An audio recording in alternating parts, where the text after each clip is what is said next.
de miopatías inflamatorias idiopáticas, que es un capítulo que en realidad agrupa un montón de enfermedades que tienen algunas características en común y otras que no. Voy a tratar de ser lo más didáctico posible para que ustedes comprendan, que eso es lo que importa. Es difícil porque, bueno, cada una tiene sus propias características. A ver si pasa esto. Bueno, acá un poco la introducción del temario, lo vamos a ir viendo de a poco. Es decir, lo que yo les decía, es un grupo de enfermedades de causa desconocida, o sea, uno no sabe bien por qué se inflaman los músculos, y tiene distintos picos de afección, en general entre los 50 y 59 años. Vamos a ver que la mujer siempre lleva la de perder en estas de las autoinmunes, ya se lo van a ir explicando a lo largo de la guerra, la esclero, etcétera, de 2-1 entre mujeres y hombres. En general hay una pequeña diferencia entre otras, ni hablar si está asociada a enfermedad del tejido conectivo. Ustedes saben que hay enfermedades suboverlaps o superposición que a veces se puede asociar, por ejemplo, la esclerosis sistémica con una polimiositis, y eso genera dos enfermedades, o tres, a veces tenemos muchas, una R, una esclero, o sea, esto que se llama de poliautoinmunidad. En general, la única diferencia de esta que ustedes tienen que dar en claro es que dentro de este grupo, que lo vamos a ir viendo, la miopatía por cuerpos de inclusión tiene algunas características que permiten diferenciarlo. Una de ellas son personas, en hombres se da más, ¿sí? Y en general en personas mayores de edad. Entonces, tiene una característica, tiene afección más de los músculos distales que proximales. Entonces, esto va a ir siendo como que se puede, y aparte tiene una anatomía patológica en general bien hecha, muy particular, muy diferente, con lo cual nos va a permitir sospechar. Fíjense que la miopatía por cuerpo de inclusión en general son más frecuentes en los hombres y mayores de 50 años. Entonces ahí ya tenemos una visión. Mujeres, hombres, edad más jóvenes, entre los 55, y hombres mayores con miopatías. Después vamos a ir viendo y pensando en esto. Y vemos un poco las miopatías necrotizantes, mediadas inmunológicamente, las dermatomiositis, la polimiositis como tal, que es raro, cada vez más raro que exista, y las miopatías también por cuerpos de inclusión en forma esporádica. Así vamos viendo. Todo esto es lo que se llama miopatías idiopáticas, miopatías inflamatorias idiopáticas. ¿Estamos? Es un conjunto, es una cosa que, bueno, hay que lograr poder clasificarla, lo cual no es sencillo. Hay distintas, ven como dicen, se clasifican. Después les voy a mostrar un cuadro de una revisión del New England, que está muy bueno al final, eso las va a ubicar, que tal vez es lo que más les va a permitir después estudiar e ir agregando cosas sobre ese cuadro. Me parece que eso es muy práctico para entender. No traten de anotar todo lo que digo acá. Después, si quieren, les mando las clases. Sofía, que la voy a anotar mucho ahí.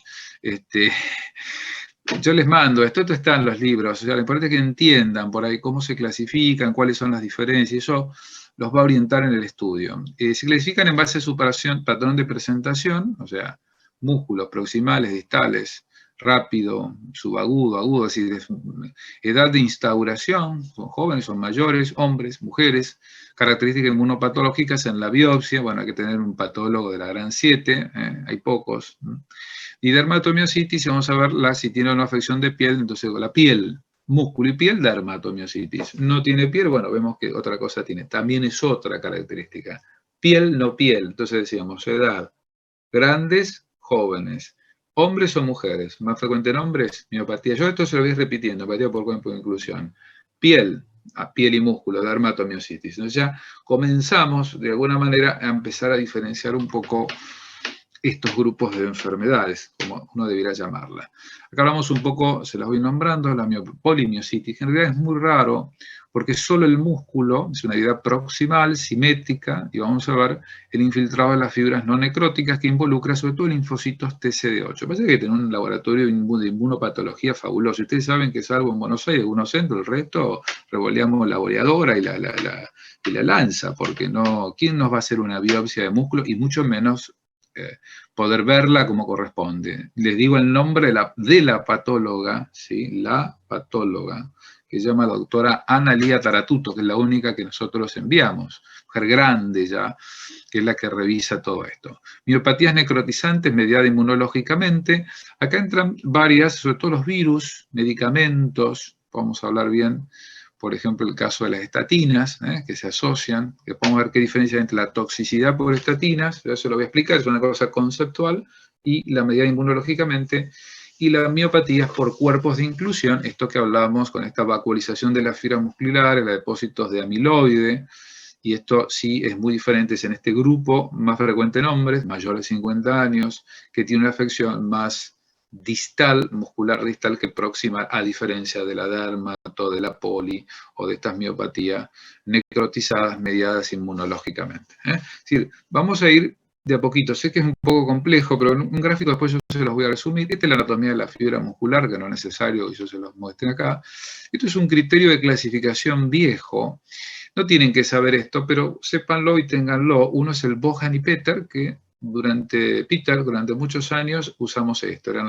Ellos se agrupaban las polimiositis del adulto, las dermato del adulto, polidermatos que se asociaban a cáncer, porque tienen mucha de esa asociación a neoplasias, por eso hay que estar muy atento en pacientes que debutan con esto a una edad de 60 años con una dermatomiositis, uno tiene que estar, ¿qué le pasa? Otra cosa que uno tiene que tener acá, aparte de la patología o de la biopsia, es el laboratorio, lo cual es complejo, porque tener todos los marcadores o todo un laboratorio, que ahora les voy a mostrar otra slide muy buena. Yo después les voy a marcar cuáles son las cosas las perlas que ustedes tienen que mirar, que les van a permitir aclarar un poco el asunto y entenderlo.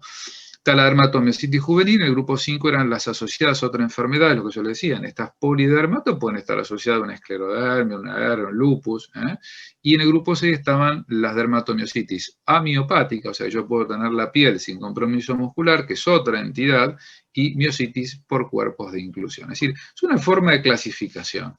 Ustedes saben que hay una enfermedad muscular que son las miopatías, puede ser una poli, una mediada necrotizante inmunológicamente, que puede ser una miopatía por cuerpos de inclusión, ¿sí? Y yo puedo tener una afección de la piel con una dermatomiositis, dentro de la cual hay una entidad que se llama dermatomiositis amiopática. Después vamos a hablar de algo que se llama síndrome antisintetasa, que tiene unas características que uno la ubica entre la poli y a veces la dermato. Es decir, por eso les digo, es muy complejo y yo quiero que más que todo entiendan el grupo de patología, las diferencias y un poco tratar de entender la clasificación, básicamente la diferencia entre las distintas entidades. Esto es más nuevo, y esto sí, acá están lo de Bohan y Peter, lo que usamos durante muchos años, que esto tampoco, ahora hay un nuevo criterio que ahora se los voy a dar, que es del 17, y dice criterios individuales, habla de debilidad muscular proximal y simétrica, evidencia de miositis en la biopsia, nada específico, o sea, miositis, nada específico. Aumento de las enzimas, sobre todo la CPK, patrón electromiográfico característico, que no es característico de esto, sino que habla de daño de la fibra muscular, nada más que eso, ¿está claro?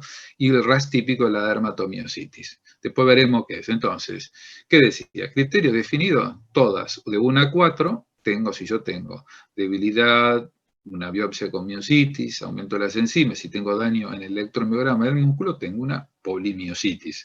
Si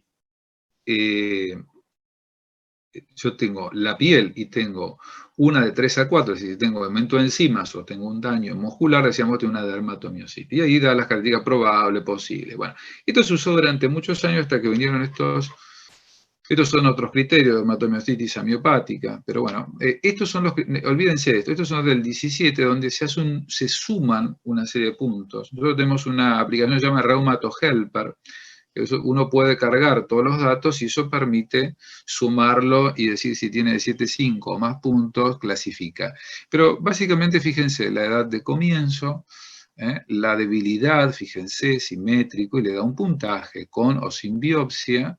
La debilidad simétrica, como decíamos, si compromete los flexores, básicamente va diciendo los grupos musculares, edad de comienzo, grupo muscular, manifestaciones de la piel, que ahora vamos a ver, el rayeliótropo, el Gotron o los signos de Gotron, son muy característicos de la dermatomiositis, también suma punto. Si hay disfagia, ustedes saben que el tercio superior del esófago tiene músculo estriado y puede haber una disfagia que es un pronóstico, es un factor de mal pronóstico en estos pacientes. Bueno, también suma puntos. Los laboratorios, y acá aparece el anti-Jo1, sobre todo, habla de la CPK, el aumento de las enzimas hepáticas como daño muscular, y esto aumenta la TGO, la TGP, acá vemos. Y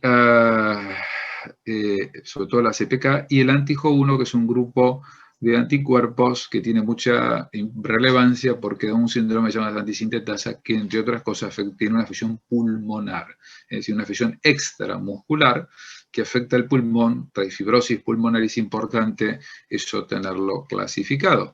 Y acá van los parámetros distintos de la biopsia, van a ver las vacuolas rimadas, son ribeteadas, que es lo que es muy característico de la miopatía por cuerpo de inclusión, y algunas otras características que uno puede encontrar en la biopsia de las polimiositis, ¿sí? O sea que uno va viendo la edad, el tipo de compromiso muscular, la piel, el daño del tubo digestivo alto, menciona el laboratorio y menciona datos de la biopsia. ¿Está bien? O sea, tiene distintos dominios, uno va sumando ese punto y bueno, si tiene criterios o no, lo vamos viendo. Hay una aplicación, como yo les decía, que es el Reumato Helper, que eso permite, de alguna manera, por ahí, tener todo esto presente. No nos podemos sacar, uno tiene la idea del daño, básicamente, del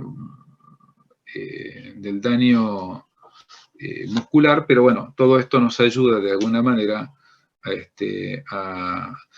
a poder clasificarlo, ¿sí? Entonces uno, de alguna manera, nos permite eso. No sé si se entiende, cualquier cosa lo vamos a ir viendo, y básicamente lo que dice este rango es que probable es cuando está entre 5,5 a 7,5, y ya arriba de 7,5 o más, ¿no es cierto? Uno podría decir que ese paciente probablemente tenga una miopatía inflamatoria, idiopática, no sabemos cuál es la causa por ahora. ¿Está más o menos, se entiende? ¿Sí? Bueno, no tienen que saber esto. Bueno, acá tenemos la electromiografía, es lo que uno ve, el aumento de la actividad de inserción, fibrilaciones y ondas positivas y descargas espontáneas, descargas bizarras, y los potenciales, si miramos este potencial que es normal, ¿viste? Es un potencial que tiene más fases, polifásico y de menor amplitud. Estos famosos PUM que se describen. No es característico de la miopatía, sino de una fibra muscular dañada, tal vez otras entidades, pero bueno, es CPK, esto alto, y algún laboratorio inmunológico que tengamos o un panel de miocitis nos van a orientar, ¿está bien? Es decir, todo, no es que esto es característico, como uno pensaba, que son por una miopatía idiopática, ¿está claro? Esto lo que estaba hablando es de daño muscular. ¿Me siguen más o menos ahí?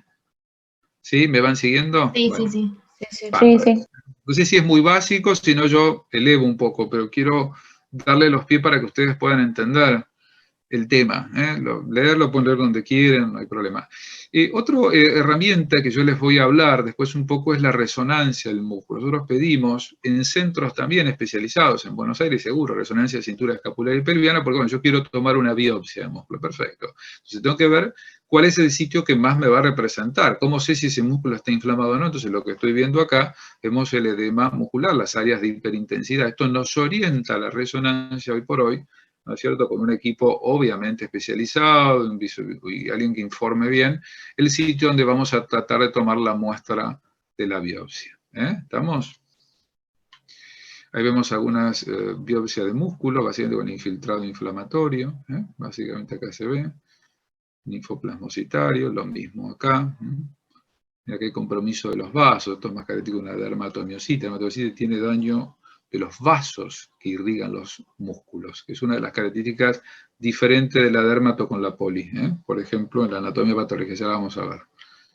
Bueno, vamos a ver un poco básicamente los factores genéticos, la patogenia, por ejemplo, de la dermato hay algunos alelos identificados, pero justamente fíjense, todas las poli tienen invasión de las fibras no necróticas, producen necrosis y regeneración, y generalmente está la presencia de los TCD8, linfocitos TC8. Cuando hablamos de la dermatomiositis, se dañan los pequeños vasos, hay una vasculopatía, hay depósito de complemento alrededor de la microvasculatura, y el infiltrado principalmente es de linfocitos TCD4. O sea que acá tenemos alguna diferencia, más allá de los factores ambientales que estén viendo, etcétera. No se sabe bien cuál es lo que gatilla, pero la anatomía patológica de la dermato, que tiene piel y músculo diferente de las poli, a su vez tienen daño de la microvasculatura y tienen una anatomía patológica diferente. ¿Está bien? ¿Me siguen? Por cuerpos de inclusión, lo que vamos viendo es que en general son TC8, hay macrófagos, en todas hay macrófagos, básicamente, e invaden las fibras no necróticas, conduciendo a necrosis, son las vacuolas rivetadas, que tienen unas inclusiones con depósitos congofílicos, que son los depósitos de amiloide y proteínas fosforiladas Tau. O sea, con una técnica adecuada, ¿no es cierto?, uno puede identificar este tipo de alteraciones, ¿sí?, de la fibra muscular, y estas inclusiones, este material amiloide dentro de la fibra muscular hace una distinción. Yo tengo un tipo de 50 años, hombre, afección distal muscular, y con este cuadro, un comienzo insidioso, ahora vamos a verlo, esto me hace pensar más en una neuropatía por cuerpo de inclusión. ¿Es importante? Sí, porque también es importante la respuesta, que es otro tema, ¿no? Inmunosuprimo, cuerpo de inclusión, la verdad que nosotros no las vemos, derivamos al neurólogo, el que hace neuromuscular, pero la realidad es que la respuesta a los tratamientos es muy dispar. Y las formas necrotizantes son esas que tienen también linfocitos TCD3, hay macrófagos. El macrófago es la primera célula eflectora y son muy agudas, son los que más elevan las enzimas musculares, que es otra característica. Hay algunas de estas patologías que elevan levemente, otras que elevan más, las poli. La dermato tiene un valor moderado, y el que más eleva y es más aguda la presentación son las formas necrotizantes, que generalmente se relaciona a un anticuerpo que es el anti-SRP, partícula de reconocimiento de señal, y también tiene relación a la exposición a estatina. Acá encuentran los HIV, por ejemplo, otros tipos de virus, y las estatinas, básicamente, la exposición, hay un anticuerpo anti-hidroximetilglutaril-CoA reductasa, que es lo que nosotros no tenemos para medirlo en el hospital, pero la exposición a estatina a veces genera, no toxicidad, porque una cosa es la toxicidad de la estatina, o sea que uno se expone a una simvastatina, rosuvastatina, y eso aumenta la ansiedad muscular, es una miositis tóxica, uno la suspende. No, ese paciente a la exposición al fármaco desencadena una enfermedad inmunológica, la cual la voy a tratar como una miopatía idiopática. ¿Está claro? ¿Se entiende la diferencia? Una cosa es toxicidad, suspendo y la enzima mejora. Otra cosa es, expongo el fármaco, tomo el fármaco y por una forma idiopática, genética, no sabemos bien por qué, la persona genera anticuerpos y por más que yo retire la estatina, el paciente queda con esta miopatía. ¿Está claro? Bueno, acá están las necrotizantes, son las que más elevan las enzimas y las más agresivas desde el punto de vista del daño muscular. Bien, hay síntomas constitucionales, fiebre, pérdida de peso, fatiga, etc. Vamos a ver un poco de lo que yo les decía, los inicios insidiosos, sobre todo, que empieza a poco, pero hay una forma más aguda que le decía la forma necrotizante, la forma proximal, escapular, pelviana y flexores de cuello, la poli, la dermato, las inmunomediadas, simétrico, bilateral. A veces se afecta el cricofaringe, bosbitonal o disfagia. Y esto, digamos, de alguna manera es las características acá que estamos viendo de la dermato. La dermato, la poli, la negativa por cuerpo de inclusión, más o menos comparten esto. Después vamos a verlo en un gráfico, en una escala. En general, la dermato lo que tiene, tengo piel y tengo músculo, tengo una dermato. Tengo músculo, no tengo piel, veo, ¿no? ¿Sí? Músculo. Distal, proximal. Ser una poli, ser una apatía inmunomediada, bueno, ahí veremos. Distal, hombre, mayor, puede ser una apatía por cuerpo de inclusión, bueno, y ahí la biopsia, sobre todo en algunos casos, tiene una relevancia importante. ¿Está claro? ¿Me siguen? ¿Me van siguiendo? Después lo vamos a ver en un gráfico, que eso es lo que yo se los voy a dejar, que yo lo hice la traducción y lo resumí de una review de New England que está muy bueno, porque para ustedes que son estudiantes creo que es bueno entender. Las manifestaciones, hay algunas manifestaciones patognomónicas, no todos vienen igual, Russell y otro, pues un color violáceo, vamos a ver imágenes. Hola, se cortó, perdón, ¿Me siguen? Sí, estamos viendo su pantalla ahora. Bien, ahí está. No sé qué pasó. Dios, auxilio. Me encomiendo al Señor, que no se corte. Rayo heliótropo, sí, porque no sé qué pasa. Rayo heliótropo. Color violáceo de hematosa en región de párpado superior y superior orbitario. Las pápulas, que es este color violáceo, pero con sobreelevación. Una cosa es ese rash en los párpados y las pápulas, que generalmente se dan sobre las metacarpofalanges, en las prominencias óseas, y el eritema macular en áreas de extensora de codo rodilla, que es el signo de Gottron, sin pápula. básicamente. A ver, signo de la B, tienen mucha fotosensibilidad, parecido esto al lupus, van a ver, tienen algo, el signo del YALP, son signos el signo del pistolero a los costados, en la cara externa de las piernas, ¿eh? Pueden tener hipertrofia cuticular, pueden tener agrietamiento de la palma de los dedos, vamos a ver la antisintetasa, que es como un síndrome que cabalga entre la poli y la dermato. Vamos a ver dónde lo ubicamos, etc. Y puede haber úlceras también, porque tienen, acuérdense que las dermatos tienen compromiso de los músculos, tienen compromiso, perdón, vascular, ¿sí? Básicamente. Ahí vemos rash heliótropo, el rash, heliótropo que hablamos. Vemos esto seguro tiene una sobreelevación, son las pápulas de Gottron, ¿sí? La estamos viendo. Y ahí vemos el signo de Gottron, que es ese rash violáceo, esa coloración violácea en superficie extensora. Pápula de Gottron, signo de Gottron. ¿Está? ¿Está bien? Más o menos. Ahí vemos el color con esa hipertrofia de las cutículas. Este es el signo del YAL, ¿sí? Básicamente. Esto por fotosensibilidad. Y también estos pacientes, vamos a ver con la esclero, tienen que tener daño microvascular en la microcirculación y tener ese de pattern en la cápsula. Es una imagen nuestra antes que me robaran el software de la compu en el británico donde hacíamos las videocapilaroscopías. Y se afanaron eso. Bueno, y acá vemos también algunas áreas, lo que decíamos, las manos de mecánicos, esta es área de agrietamiento, los dedos, aquí hay un poco más como áreas de eritema también, que no solamente puede estar sobre la región periungual, sino también en prominencias óseas. Aquí hay que interrogar mucho porque a veces es una dermato y si uno sospecha que es una antisintetasa, pueden tener compromiso. Esto es una calcinosis. La calcinosis es mucho más frecuente en las dermatomiositis juvenil, lo de los chicos, la cual yo no voy a hablar porque no soy pediatra. Ahí vemos el agrietamiento, las manos de mecánico. Ahí vemos, bueno, esto está muy bien, signo del YAL, fíjense todo el área de eritema, acá vemos el rash heliótropo, una paciente con una dermatomiositis clásica, ¿no? En cuanto a la presentación, etc. Quedó más o menos, la dermato es proximal, músculo proximal, simétrico, más piel, con todo esto que decíamos, fotosensibilidad, el signo del YAL, pistolero, el signo y pápula de Gottron, básicamente, y la fotosensibilidad se pensa. Después iremos viendo el laboratorio inmunológico, que es otro capítulo. ¿Está bien? Ese paciente, uno hasta si tiene una hipersequemia, tiene esto, digo, tiene una dermatomiositis. ¿Le pido una biopsia? La verdad que no. Salvo que tenga un centro altamente especializado, que tenga el que me lo haga, la patóloga que me lo mire. Entonces le pido una resonancia de cintura escapular pelviana, elijo el lugar, tomo la biopsia y tengo una biopsia. Pero no me va a cambiar el tratamiento. En la polimiositis, que en realidad, vamos a ver también, es proximal, simétrica, la diferencia, para ir comparando, ¿cuál es? No tiene rash, no tiene piel. El resto, en líneas generales, el compromiso muscular es muy parecido, ¿sí? Me siguen a la de la dermato. ¿Estamos? O sea, tiene compromiso proximal, pero la diferencia puntual es esta, no tiene la piel.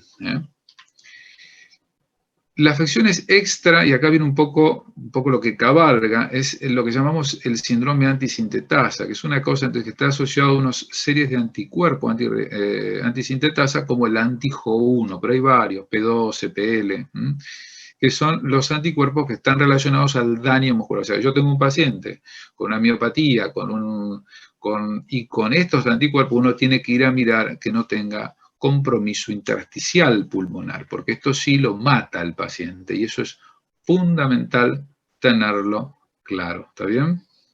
Por eso cuando uno habla de compromiso extramuscular, piensa en el antisintetasa, ¿sí? Pide un anti-JO1, a lo mejor tengo un compromiso muscular.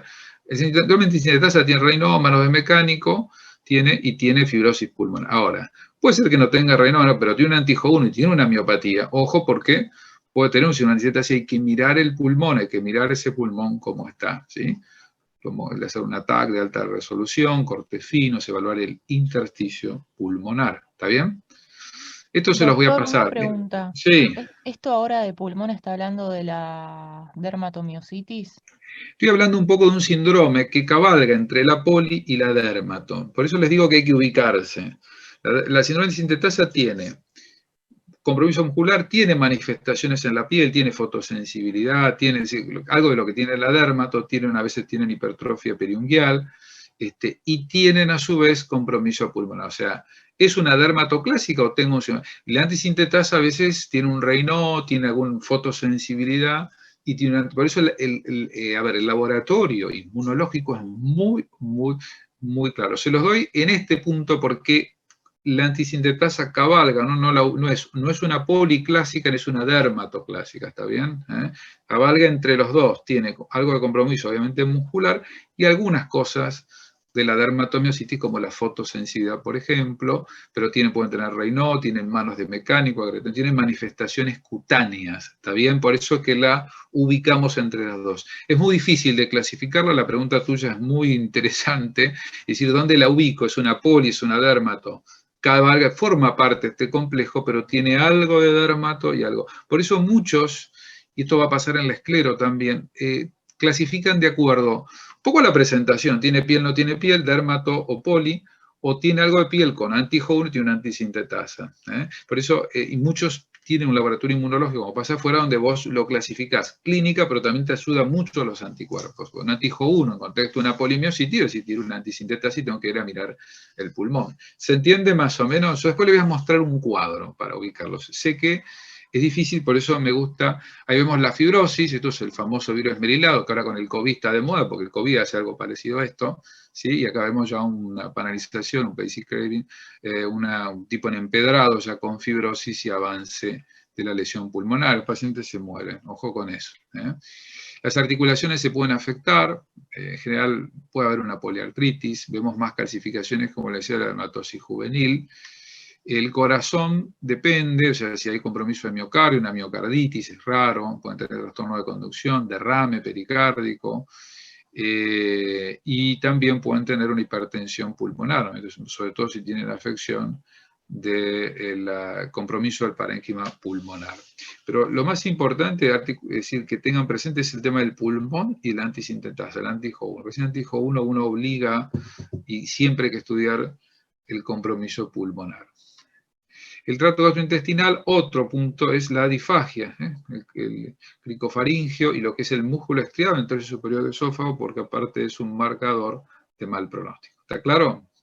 Sí, o sea que si uno te iba a decir, de fuera del músculo, ¿qué me tengo que preocupar? Del pulmón, sospecha antisintetasa y dermato y poli pueden tener compromiso del tubo digestivo alto, ahí hay músculo estriado y pueden tener disfagia. ¿Está claro? Y eso es otro problema a tener en cuenta, ¿sí? Cuando uno tiene que tenerlo presente. Bueno, ahora esto ya es más raro. Entonces, ¿se entendió un poco? Hablamos de dermato y poli, hablamos de la antisintetasa, que es como que cabalga, tiene algo de poli, pero tiene algunas cosas de dermato, y ahí hablamos del pulmón y el anti-Ho1, que se asocia a compromiso intersticial y que obviamente hay que tener cuidado. Y siempre en poli, en dermato, el compromiso esofágico, tenerlo presente. ¿Estamos? Que es otra de las cosas que puede aparecer, que es un signo de mal pronóstico. ¿Está bien?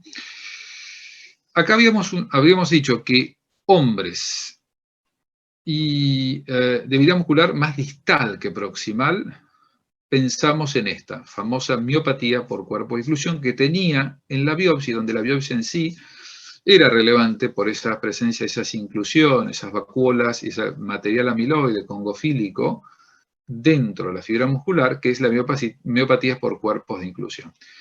Yo tuve un par de pacientes, dos. La verdad que los trataron un neurólogo y no responden ni con corticoide, con inmunosupresión, interferón alfa, yo no me acuerdo el tratamiento que recibía, pero nada había funcionado. Mayores de 50, fíjense, hombre. A diferencia de dermatopoli, antisintetasa, hombre, más que mujer, ya ahí tenemos diferencia. Edad, hombre. Distal, disfagia y neumonía aspirativa tienen poca elevación de CPK. Acá hay otra diferencia. Mucha elevación de CPK, pensar en las otras, en mujeres jóvenes o más jóvenes. Y mucha isquemia, si yo pienso en una idiopática, pienso más en una dermato, bueno, si tiene piel, o en una poli, o en una necrotizante inmunomediada. ¿Está bien? ¿Se entiende la diferencia? O sea, uno tiene que ir ubicándose. Biopsia, el infiltrado que decíamos con las vacuolas y los depósitos congofílicos. O sea que hay una entidad que uno la puede separar de las otras. No piel, no es dermato, ¿está bien?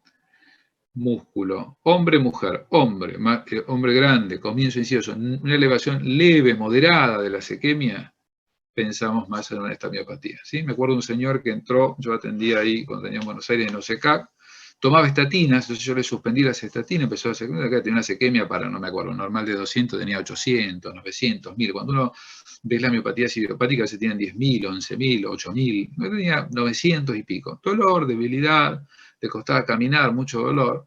Bueno, lo suspendimos, no normalizaba. ¿Qué será? Biopsia y miopatía por cuerpo de exclusión, señor de 60 y pico, casi 70 años, hombre. Bien. Hay un criterio, los criterios de Griggs, si quieren anótenlo, pero bueno, esto es anecdótico, para que lo tengan, no es necesario que uno lo sepa, pensando lo que les dije es suficiente. Y acá están las necrotizantes inmunomediadas. Entonces, no tiene piel, no es dermato. No es hombre, no es insidioso, no es distal, será una polimiositis o será una miopatía necrotizante inmunomediada. Bueno, en general son, hay fármacos relacionados, como decíamos, las estatinas, los que descarga, digamos, tienen mucha elevación de la CK, más 10 veces el valor normal, acá está el cáncer, el virus, los fármacos, alguna enfermedad del tejido conectivo, superpuestas. Y básicamente el desencadenante puede ser el HIV, por ejemplo, en virus, algunos tumores, o como decíamos, las estatinas. Básicamente, esta es otra de las características. O sea, que esa paciente que empieza en forma aguda, que tiene relación o exposición a algún fármaco, o tiene un HIV de reciente inicio, y hace esto, uno puede pensar que pues una miopatía necrotizante inmunomediada. Después está la juvenil, menores de 18 años, son muy parecidas a las del adulto, en general tienen mayor Raynaud, mayor artritis inflamatoria, pueden tener una vasculopatía intestinal, se los doy para que lo sepan, neumonitis y algún compromiso mayor de cardíaco. Y pueden tener algo que se llama el síndrome de activación macrofágica, o sí se da mayormente en chicos con citopenia, fiebre, patoespleno y trastornos de la coagulación. Eso se los menciono, nadie se lo va a preguntar, pero seguro después se lo darán en el módulo de pediatría. La superposición, o sea que yo puedo tener una dermatomiositis o una miopatía inflamatoria, esa es una inmunomediada, una polimiositis, o puede estar superpuesta. Y ahí podemos hablar del esclero, del lupus, o sea que a pesar de yo tener otra enfermedad, puedo tener asociada alguna de estas miopatías. Y la otra es la asociada a neoplasias, que hay que tener muy en cuenta, sobre todo la dermatomiositis amiopática desde alto riesgo. Fíjense, mayor edad, mayor riesgo. Tumores sólidos, ovario, pulmón, estómago, colon. Los hematológicos es terrible la asociación con neoplasias. Entonces, uno debe evaluar, inclusive al paciente joven, es decir, evaluarlo clínicamente muy bien. Ahora, si es un paciente que comienza arriba a los 60, 50 y pico, 60, un hombre grande que empiece o mujer, con estos cuadros de dermato, me acuerdo de una dermatomiositis, un cáncer era un cáncer de ovario, me parece, una paciente que tuve con una dermatomiositis que empezó a los 70 años, ¿sí? Que no mejoraba, el inmunosuprimismo y bueno, tenía un cáncer de ovario. Por eso, ojo con esto, es decir, la neoplasia. Entonces dice, mayor riesgo, mayor edad, las dermatos amiopáticas sobre todo, de alto riesgo. Y otra cosa que puede aparecer en esto es que aparezca estas miopatías o estas miositis años antes de aparecer el tumor. Por eso hay que seguirlos, hay que evaluarlo y no bajar la guardia de estos pacientes. ¿Está bien? ¿Me siguen más o menos? Medio complejo, ¿no? Sí, sí. Bueno, los diagnósticos diferenciales, bueno, hay que tener en cuenta todos, sobre todo algunas enfermedades neuromusculares. Por eso, si uno no tiene muy en claro, pedimos al neurólogo, que sobre todo hace el neuromuscular, que digamos, lo evalúe y que no confundamos con algunos otros cuadros, ¿no? Sí, básicamente. Ahí está. Ahí vemos los anticuerpos, lo que yo le decía. Ven el antisintetasa, manos de cámico, tiene mucho compromiso articular, Raynaud, y el interstitial lung disease, que es la enfermedad. Y fíjense todos los antisintetasas, JO1, PL7. En británico hacen JO1, PL7, P12, OG, creo que también lo hacen unos cuantos. Todos estos, el JO1 es el más frecuente, ¿sí? Básicamente tienen todas estas características, antisintetasa. Fíjense el anti-SRP, que tiene que ver con lo que decíamos la miopatía necrotizante. El anti-Mi2, que en general se da en las dermatomiositis clásicas, Bueno, este que es de la estatina, que también cursa con homeopatía necrotizante, que nosotros, por ejemplo, no lo tenemos como medir. O sea que es importante, los anticuerpos. Y esto se los traje, esto fue siempre viene a hablar un tipo de la ciudad de baño, en inglés, que se dedica a esto, que es conocido la gente del italiano, y que tiene un laboratorio espectacular en Bath, ¿sí? En la Universidad de Bath, creo que trabaja en el hospital. Y él mostró y la verdad que fíjense lo importante que es decir, cómo agrupa de acuerdo a los anticuerpos. Por ejemplo, yo tengo un SRNP, un ROLA, UPMSCL, y tiene una homeopatía que es una superposición. Cualquiera de esos anti-Ho1 puede tener esto, que es el antisintetasa. Si tengo piel con un Mi2, pienso es una dermatomiositis clásica. Ojo que si tengo calcinosis o tengo algún anticuerpo en dermatomiositis con NQP2 o TIF1, puedo tener una asociación a neoplasias. Por eso es importante los anticuerpos. Acá vemos los asociados a estatina y hepatía necrotizante, como el anti-CRP. Por eso, si yo tengo el cuadro clínico y un buen laboratorio inmunológico, esto es interesante, básicamente porque me permite y me orienta al diagnóstico. No solamente el cuadro clínico, como yo le dije, edad, mujer, hombre, distal, no distal, piel, no piel, sino también qué anticuerpo tengo. ¿Me explico? Y todo eso va armando un rompecabezas, ¿sí? ¿Se entiende más o menos? Por eso fíjese en lo inespecífico de los criterios de Bohan y Peter, donde hablaba daño muscular, enzima muscular, qué sé yo. Pero bueno, no es decir, esto tiene un poco, entonces, uno teniendo un buen laboratorio también tiene un perfil diferente. Y lo que esta persona, este inglés decía, es que es fundamental el laboratorio, para poder, digamos, homeopatía. No piel, con piel, dermato, a ver qué tiene. Tiene un Mi2 clásico. Ahora, si tiene este anticuerpo, puede estar asociado a una neoplasia, ¿no? Por ejemplo. Es importante, nos orienta, previene y también nos marca un poco o caracteriza mejor el cuadro clínico y a qué atenerse, ¿no? Si yo tengo una miopatía, una miositis y tengo alguno de estos síndromes anticuerpos, un Ho1, ojo, entonces, ¿qué puedo tener? Ojo, porque puedo tener afección pulmonar. ¿Está bien? Bueno, es un poco lo que les quería dejar, que es importante. La evaluación, más o menos, ya después vamos a ver en un cuadro que eso los va como a terminar de redondear la clase, que es el monio, para finalizar, que por ahí los va a orientar, porque sé que no es fácil y es difícil, pero si ustedes conceptualmente entienden esto, nos va a permitir ser enzimas musculares séricas, hay que pedir, le pedimos, bueno, todo lo que dice ahí, aldolasa, básicamente, que es una de las formas, ahora así el laboratorio, los anticuerpos, yo tengo un laboratorio de anticuerpos específico como el que mostré, sería ideal, porque entonces doso todo y veo dónde estoy parado, ¿no? Cosa que no es así. La escala que hacemos también de valoración muscular, hay varias, yo no voy a entrar en esto, pero está el MMT8 que es específico, que es muy difícil, que estar entrenado, que sería lo ideal, que es el mejor. Esto es una cosa muy sencilla para ver si el paciente está mejor o no y qué grado de compromiso muscular tiene.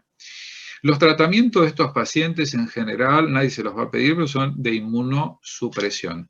De aquí hay que sacar, obviamente, los pacientes con hepatía de cuerpo de inclusión, donde en realidad, decíamos, no es un territorio que vemos los reumatólogos, lo ven los neurólogos, los que se dedican a neuromuscular, y donde la respuesta a los tratamientos es muy dispar. Las drogas que podemos usar, si miramos las cortes suecas y algunos de los escandinavos que tienen una base de datos muy grande, lo más se usa es metotrexate, a veces asociamos metotrexate a azatioprina. Podemos usar micofenolato y se usan dosis de 0,5 miligramos kilo, que después se va haciendo el taper o descenso de inmunosupresión y se va viendo la respuesta del paciente. Pero lo que uno hace es inmunosupresión corticoide más droga de segunda línea. Lo que más usamos generalmente es meto, a veces azatioprina, o a veces hemos usado metotrexate y azatropina asociados. ¿Sí? ¿Está bien? Ahí vemos un poco esquemas de tratamiento. No copien eso, después yo se los paso, no tienen que saberlo, nadie se los va a pedir. Pero bueno, estas son todas las opciones de tratamiento que existen, corticoides, las gamas menos aceptadas, la ciclofosfamida sí usamos, básicamente, pero generalmente la droga que uno usa inicialmente, después si hay fracasos, sí podemos pensar en ciclo, en gamma o en rituximab. La gamma globulina en algunas miopatías refractarias, hay esquemas, por ejemplo, de la Clínica Mayo que se hace cada 3 meses en mantenimiento. Es decir, hay mucho, eso depende de la experiencia de cada centro, pero en general es corticoides, 0,5 miligramos kilo, DIMARS, metoazatioprina o metoazatioprina, lo más frecuente. En menor escala el micofenolato, y ya si uno ve que ese paciente es refractario, uno puede usar, obviamente si el paciente tiene compromiso intersticial, usaremos micociclofosfamida, por ejemplo, y si es refractario, usaremos rituximab, por ejemplo, ¿no? Si el blanco a tratar es el pulmón, ¿está claro? ¿Sí? ¿Se entiende? ¿Me siguen o no? Se perdieron, está complejo. Sí, sí. Bueno, esto es lo más interesante, porque yo se los armé, y esto sí los va a orientar, porque mire, les hablan de la patrón de debilidad. Distal, miopatía por vía de inclusión. El resto es simétrico y en general proximal. Miren, esto es una. Ya diferencio. Nivel SK, muy altos todos. El más alto, la miopatía necrotizante, y el más leve, miopatía por cuerpo de inclusión. Otro punto. Electromiograma, todos van a dar patrón miopático y daño. La biopsia, ¿qué me diferencia más? En general, la más representativa es esta, miopatía por cuerpos de inclusión, ¿sí? Con las vacuolas. El resto tienen algunas similitudes y otra diferencia, sobre todo la dermato tiene compromiso perivascular que la poli, la miositis necrotizante, y obviamente el cuerpo de inclusión no tiene. Y el cuerpo de inclusión tiene estas inclusiones, estas vacuolas características, combofílicas, estos depósitos de material amiloide que lo diferencia de las otras. Los anticuerpos, algunas cositas, ahí vemos. Algunos son de significancia incierta, con empatía por cuerpo de inclusión, pero fíjense que en el antisintetasa es muy importante, básicamente por la caracterización del síndrome, que lo ubican en poli. En realidad navega entre la poli y la dermato, porque tiene algunas cosas de dermatomiositis, acá lo ubican en poli, en esta revisión de New England, y básicamente la asociación con compromiso muscular. Y la reso en general me va a servir más que todo para valorar lesiones activas y sitio de punción. Y si yo le agregaría algo a esto es el sexo, que la diferencia entre dermato, poli y miopatía es que la miopatía por cuerpo de inclusión son personas de mayor edad y hombres. Esto me permite a mí presentarme frente a la miopatía y decir, bueno, es una miopatía idiopática, no es hombre, es mujer, mayor de edad, no es mayor de edad, tiene piel, no tiene piel, perfil de anticuerpos y eventualmente la biopsia. Creo que esa es la forma de estudiar a estos pacientes y poder regresar. No es fácil, no es sencillo, hay que disponer de un laboratorio y una anatomía patológica de requerirlo muy completa, no siempre es necesario, pero bueno, el laboratorio ayuda muchísimo sobre todo y en algunos casos, como la miopatía por cuerpo de inclusión, la biopsia. ¿Estamos? Creo que este gráfico los va a ayudar. Ustedes a través de yo les sugiero, les hago una sugerencia que estudien a través del gráfico, que lo internalicen, que le agreguen algunas cosas, como yo decía, la edad, el sexo, se puede agregar también, esto se me ocurre en el momento, y tal vez esto le permita, digamos, una mejor comprensión de estas patologías tan diversas, con algunas características similares, pero con algunas disimilitudes o diferencias entre una y otra, que hacen en general a su mejor comprensión clínica y tratamiento. La realidad que también en tratamiento, si la podemos dividir, ya decíamos, le agregaría esto, edad, sexo, ¿sí? Y tratamiento. Todas estas en general se inmunosuprimen. En cambio, la miopatía por cuerpo de inclusión, la inmunosupresión claramente es de resultado dispar y tiene un tratamiento que ninguno ha sido del todo efectivo. También tiene otra diferencia en cuanto a la respuesta al tratamiento inmunosupresor. ¿Está bien? Eso los va a orientar, creo que como alumnos me parece que es importante y para comprenderlos. Espero no haberlos mareado. Sofía está pensando a ver dónde está, ¿no? La veo ahí, está, ¿sabe si está en Chubut, Santa Cruz, Glaciares? Bueno, no sé si conocen el aula de ahí no, de la UCA todavía no estuvieron presencial. No, no tuvimos. En UCA no, pero en la UCA cuando paso, ustedes son de UBA. Ahí hay un aula que es del doctor Barreira, que fue nuestro jefe de servicio, un poco quien nos ha creado el servicio nuestro de reumatología hace ya unos años. Falleció en el año 18. Bueno, yo creo que esto después, si ustedes quieren, yo les envío las... no sé si tienen algún mail o dónde los puedo enviar para yo enviarle las clases si quieren. Sobre todo este cuadro, que me parece lo más importante. Tenemos un mail en general, que es udhbritánico2020@gmail. Ahí lo pusieron en el chat. A ver, para que yo soy medio viejo y estoy gaga. Chat. ¿Dónde está el chat acá? Está en la barra ahí abajo. Al Sí, lado de arriba. los participantes. Arriba, Y- arriba en los 2 puntitos, en los 3 puntitos cuando uno Ah, comparte pantalla. sí, chat, ahí. Ah, UDH británico, gracias. Qué bruto que soy. UDH británico. 2020 @gmail. Yo después se los voy a enviar. Y listo. Bien, bueno, a ver, vamos a ir. ¿Cómo dejo de compartir acá? Una consulta Sí. sobre este cuadro. Más o menos la sistemática de lo que le vamos a ir pidiendo sería más o menos esto. O sea, primero vemos Claro, como el porque patrón de vos debilidad, después la cuando vos CPK. cuando vos vas a evaluar al paciente, me duele, vas a ver si tiene debilidad, si tiene necesidades musculares, le vas a pedir un laboratorio, tiene una sequemia elevada o no. ¿Tiene algo en piel? No, sí, no. No tiene. Bien, tiene músculo. Y averiguás si tiene HIV, si tiene hepatitis B, hepatitis C, si tiene algún tumor, lo evaluás. O sea, es muy difícil la evaluación paciente. Por eso digo, y le pido, si yo te tiene una miositis y tiene 5.000 de CPK, tengo que ir a ver qué le pasa. Entonces voy a pedir un laboratorio inmunológico, si no, miro el pulmón, miro el corazón, miro todo a ese paciente y veo. ¿Tiene debilidad muscular proximal? Sí. ¿Tiene una miopatía? Muy probablemente. ¿Qué indicó? Tiene el FAN, y el FAN generalmente podría dar negativo, pero bueno, tiene algún anticuerpo, tiene un angijo 1, no, sí. Trato de pedir un perfil, veo, si puedo, le pido una resonancia de cintura escapular y miro, y le hago, veo si tiene edema en el músculo y veo si en el deltoides o en alguno de los músculos de la cintura pelviana y trato de tener una biopsia, así que tengo alguien entrenado que la haga, que la sepa enviar y que la mire. No es fácil, ¿está bien? Y después ahí sí, no tiene otra cosa, no hay otro dato. Hay que mirarlos clínicamente, no es fácil evaluar los pacientes con miopatías y creo que es complejo el seguimiento. Por eso yo creo que el cuadro los orienta. Ahora, si es un hombre, tener una miopatía por inclusión, una mujer, no tiene piel, una una miopatía necrotizante, por ejemplo, no tiene otra enfermedad del tejido conectivo, no tiene lupus, no tiene esto, o sea, hay que tener todo un esquema, no es sencillo.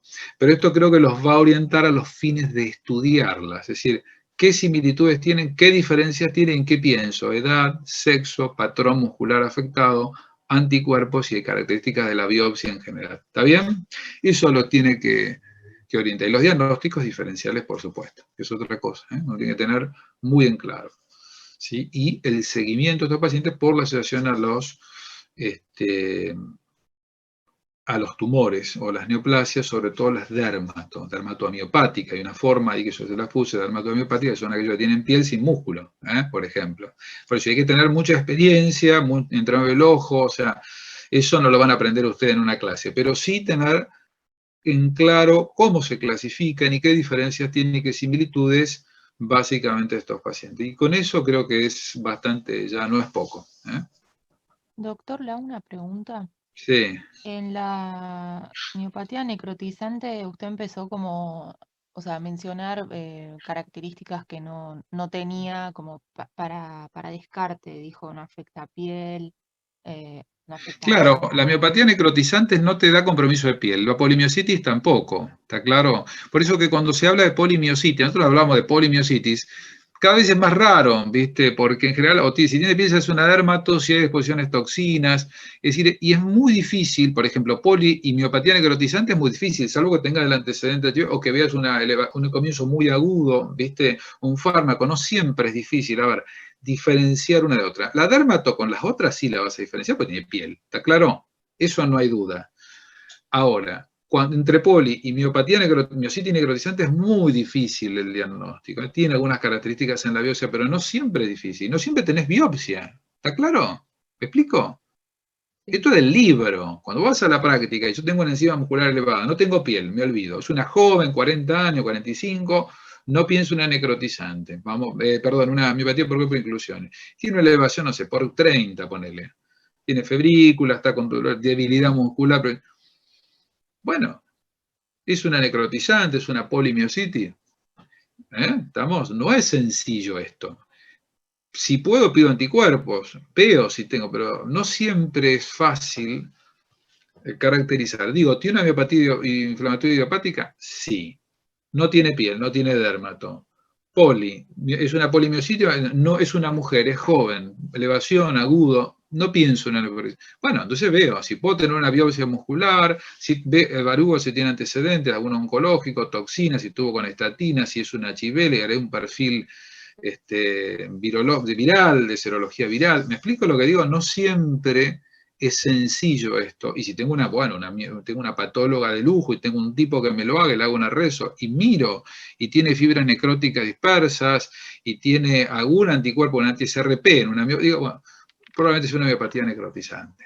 Pero no siempre es frecuente esto. ¿Me explico lo que le digo? Esto es el libro. Después hay que tener todos los materiales. Yo tengo, como este hombre que vino de Inglaterra, tengo ese laboratorio de no sé cuántos anticuerpos, y 30 y pico, creo que es el kit completo, y los puedo pedir a todos.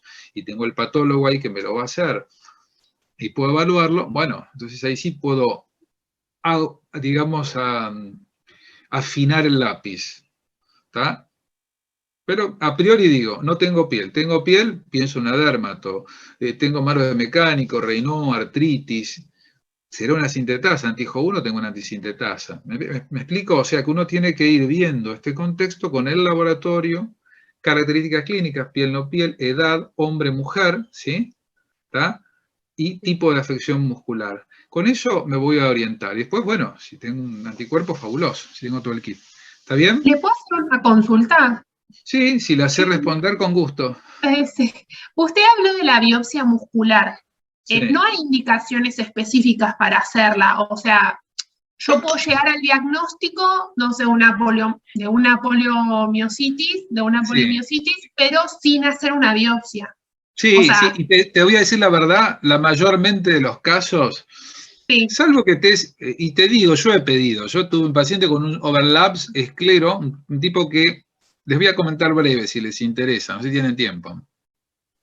Una artritis indiferenciada, muchos años lo traté con una artritis que murió hace poco, este hombre de COVID, me da una pena enorme, un tipo de ingeniero agrónomo que viajaba mucho a Catamarca porque tenía olivares, y siempre hablábamos, y yo lo seguía del año ya en Marcelo T, y yo lo seguía por una artritis simétrica, como si fuera una artritis reumatoidea, tenía todo negativo, factor reumatoideo, todo, pero tenía algo, y yo anotaba en la historia, que decía artritis con FAM positivo, ponía yo, anticuerpos antinucleares alto, no me acuerdo, uno en 1280 tiene un patrón nuclear homogéneo. Entonces, todo negativo, eritro alta, corticoides, metotrexate, perfecto, le saqué los corticoides, quedó con metotrexate, anduvo muy bien con metotrexate, no me acuerdo si 15, 20, y siempre ponía artritis indiferenciada, artritis con FAM, ponía, porque me llamaba la atención. Digamos, un anticuerpo antinuclear muy alto. Las artritis pueden cursar con un anticuerpo antinuclear endosímetro, pero digo, ¿qué tendrá? Y yo le pedí, me acuerdo en ese momento, ROL, ASM, lo que pedimos habitualmente, los SENA, los anticuerpos nucleares extractables y extraíbles, y no, daban todos negativos. Complemento, el PIT, digo, no tendrá un lupus, no, por el patrón homogéneo, PIN, un overlap, siempre pensé en un overlap, pero bueno, me daban todo negativo. Le pedí lo que podía pedirle ahí, básicamente. Habrá pasado año y pico, yo le perdí un poquito, y un día llega al consultorio que no podía llegar, dice, no doy más de los dolores, qué sé yo, qué le ha pasado, dejó la medicación, creo que había hecho un abandono al metotrexate, bueno, él viajaba mucho, a veces estaba temporalmente en Catamarca, no podía entrar, pero le veo el color de la cara oscuro, todo, era uno de tez morena, pero estaba, realmente tenía como un área de hiperpigmentación de la piel, Raynaud en las manos, que yo sepa nunca había consignado, tenía una ligera esclerodactilia, decía que había virado la cosa, pero aparte estaba disnea, clase funcional 4. Bueno, se las resumo, lo tuve que internar de urgencia, traté de pedir una biopsia que viene específica, porque bueno, y este paciente ahí tenía una sequemia, yo no me acuerdo exacto, pero era de 8.000, 9.000 o 10, me andaban los 10.000 de CK, para un normal creo que 200 y pico que tiene el laboratorio, con disnea, con compromiso intersticial pulmonar, con un Raynaud y con un S de Patten. O sea, hizo, y ahora les cuento el anticuerpo, hizo una superposición de esclero, empezó con una artritis, pero estuvo como 3 o 4 años con una artritis con FAM. Una artritis, empezó con una hizo una esclero con una polimiositis asociada. Mi pregunta era si tenía una antisintetasa, un antijo 1 todo negativo, tenía claramente una esclero, tenía esclerodactilia, tenía un S de Patten, claramente, y aparte tenía compromiso intersticial pulmonary poly. O sea, hizo un esclero con polimiositis, y tenía un anti-Q, ¿vieron en ese esquema que tenía? Tenía un anti-Q positivo. Y no siempre es fácil. Bueno, yo le hice la biopsia, pero la verdad que la biopsia me vino inespecífica, por eso con un cirujano que me la hizo, la vio Analía Taratuto, nosotros las mandábamos ahí en británico, o sea que no es sencillo el tema de poder diferenciar entre uno y otro, ¿sí? Eso tiene que quedar claro. Se los cuento porque fue muy ilustrativo, y los pacientes hay que seguirlos, por eso yo ponía artritis con FAM positivo, altos títulos, y a mí siempre abrí el ojo porque digo, ¿qué tendrá este hombre? Y después lo perdí, vino en esas condiciones y de ahí nunca más salió.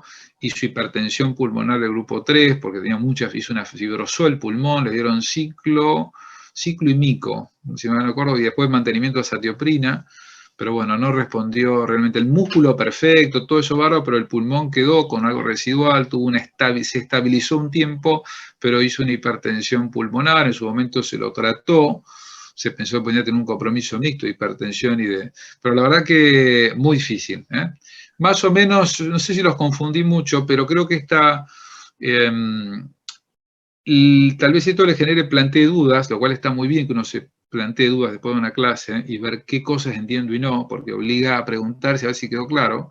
Y lo otro importante es este cuadro que creo que los va a orientar. Le pueden agregar en la edad, como yo les decía, mayores, jóvenes o mayores de 50 y hombres, ¿no? Eso, el sexo y la edad, o el género y la edad, los va a orientar un poco más. Entonces uno como que separa un poquito las aguas. Después vemos, ¿está? Espero que le haya sido de utilidad. Por ahí confunde al inicio, pero cuando uno va a leer esto, uno como que estudia, electro, pum, pum, pum. Bueno, esto es una manera, por ahí un cuadro que los va a ayudar a estudiar, probablemente, a orientar, o les pueden agregar algunas cosas y tal vez con eso les sirva para entenderlo. ¿Está? ¿Sí? Sí, No se muchas escuchan gracias. voces.